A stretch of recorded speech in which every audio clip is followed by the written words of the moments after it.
We have new information in a suspicious fire investigation. Portsmouth investigators are looking for these three people: 20-year-old James Yoder Jr., 33-year-old Amanda Nutt, and 26-year-old Skylar Peacock. Investigators say they could have vital information in the case. Fire officials have confirmed what I first told you yesterday about a fire that killed an elderly woman Wednesday night in the 1100 block of Victory Boulevard. I've been looking at what happened, and my sources tell me the fire was set on the first floor by people who lived in that unit, and some type of accelerant was used. A source tells me the elderly woman who died here lived in Unit 1, and the fire was started in Unit 2. Fire people pulled up. We was a guy running down the street with a ladder, and they all just worked together. Portsmouth fire officials have revealed very little about the investigation, but the owner of the building tells me the fire started as the result of a dispute involving several roommates.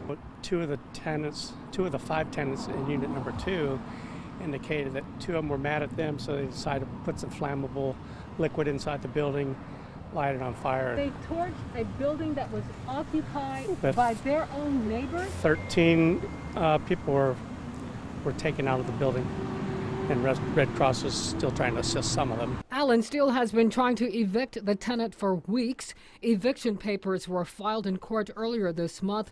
She's due back in court in July. Steele says at one point up to 5 adults and 4 children, people whose names are not on the lease, were staying in a 1-bedroom unit that he and others described as filthy. 2 of the roommates, he says, decided to start a fire to intimidate others.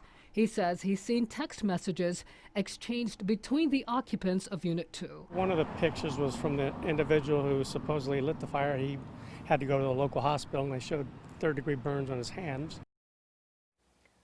I reached out to the tenant of record in Unit 2. She did not want to comment on the fire. I am told she has not lived in that unit for a couple of months. The landlord identifies the woman who died as a sweet woman who had rented from him for several years at 2 different locations. The 10-year-old girl who was injured has been released from CHKD. She's in good condition and in good spirits. Call Portsmouth Arson Investigators at 757-393-8689 if you have information on this case.